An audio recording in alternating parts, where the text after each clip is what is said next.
Hi there, I'm Debbie. And I'm Nick. What we thought we'd talk about today is the fact that you need to get any message out there multiple times.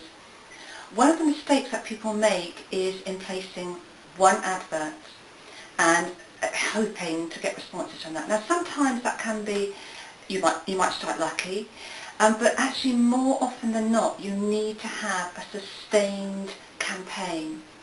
This was brought home to me recently. I mean, I consider myself to be fairly au fait with marketing, but this was brought home to me recently because I ran some happiness courses, a couple of workshops and an 8-week course. And so I started my promotions with my e-newsletter, which I sent out a couple of months back.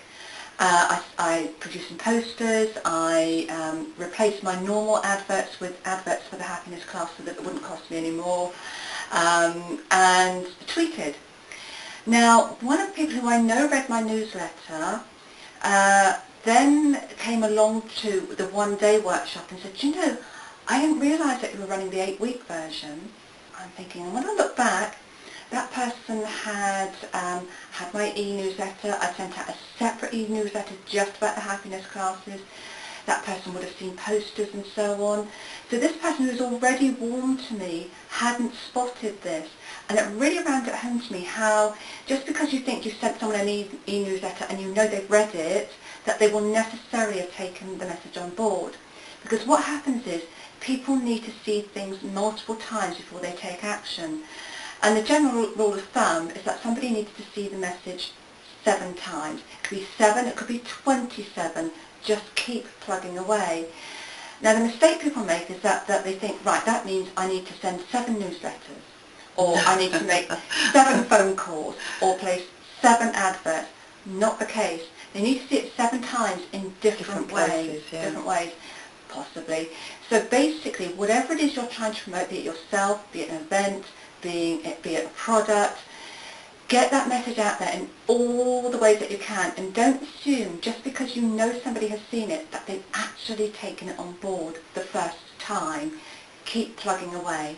I did a special quit smoking campaign because, as you know, probably we're hypnotherapists, and this was to run beside the government's Stoptober campaign last year.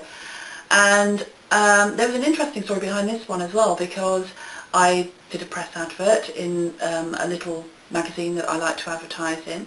I was tweeting about it. I did my e-newsletter. I even booked the board, one of the display boards in one of the clinics that I work in, because we, as therapists, it will rotate and we can have a nice big display board in reception for a whole month at a time, and you pre-book it. And this was an interesting one, and this just shows that people don't take opportunity that is free when it is readily available, and therefore they miss out in potential new clients, because for the month of the Stoptober campaign there was my nice display, and I happened to mention to the receptionist, well, it needs to come down on the last day of the month because otherwise it's going to be dated. And she said, okay, I will nudge the next therapist to put their display up. Anyway, she phoned me to say actually the therapist hasn't come up with the goods, and could I just put my ordinary hypnotherapy display up? So I did, which rolled into the next month, and would you believe, even the following month, into the 3rd month, it was my display that was still up there. And yet this is an opportunity for all the passing trade that comes through that clinic, which is, there's a lot of therapists there, people to advertise and therefore get their clients. And yet they didn't see it as an opportunity, and this is something that Debbie and I are very, very aware of with therapists, is either they don't like marketing or they don't know how to market, and that's why we're here. Because when we attended an exhibition recently, one of the therapists came up and said, well, I hate marketing. I said, yes, but how much do you love doing your therapy? She said, oh, it's wonderful. I said, okay. So I said, if it doesn't work, your business, and you have to pack up because you haven't marketed, you will then go and work for somebody else, and they are going to give you stuff occasionally that you don't like doing. And so whether you're self-employed or employed, unfortunately there is stuff that we don't like doing that we have to do. I don't like doing my books, but it's one of those things that goes with the territory, unless I'm prepared to pay somebody to do it for me, of course. So this is where we have some choices, but it's making yourself aware that it is, as Debbie says, a drip feed. You need to be in more than one place at one time.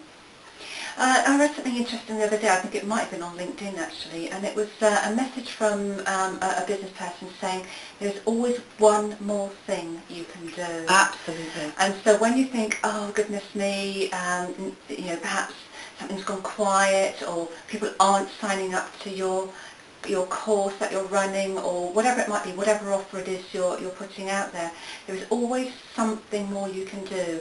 Is it perhaps giving free vouchers out? Is it perhaps standing on a corner and handing out leaflets? Is it perhaps putting out a few more tweets about it? There's always something more you can do, but keep the message going out there. You will reap the reward. And it doesn't matter what therapy you are. You could be a counsellor, you could be a physiotherapist, you could be an osteopath, you could be a reflexologist, you could be a beauty therapist.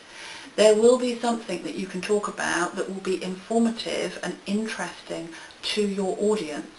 And so sometimes Debbie and I will sit down and we will have a chat about, well, what's going on in the world. What are the press talking about? If, for instance, there's anything that could be drawn from the press. And this is sometimes why we're lucky with the hypnotherapy, because there's really something going on that we can talk about.